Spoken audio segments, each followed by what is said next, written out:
В навечерието на 24 май ще ви разкажем за едно от децата чудо на България. Антон е само на 6 години, но вече е успял да научи сам английски език. Това обаче далеч не са единствените му способности. Sit, cat, leaf, hen. Преди няколко дни майката и учителката на Антон случайно разбира, че той знае много повече от това, което показва. И не само, момчето чете без затруднения на чужди език. Я ми кажи, как научи английски?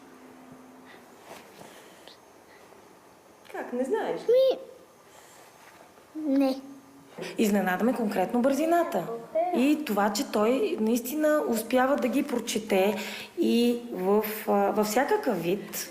Чувала съм единична дума, примерно, а когато го питам, той, както повечето деца, обикновено не отговаря или не казва и по никакъв начин не показва, че той знае толкова много. Това далеч не е единственото постижение на Тони. Той чете от 3 годишен, а любимото му занимание е да решава задачи по математика. Вече за 2 клас. Често обяснява на майка си това, което е научил. Корен квадрат е да се получи числото, с което като се умножи по себе си се получава числото.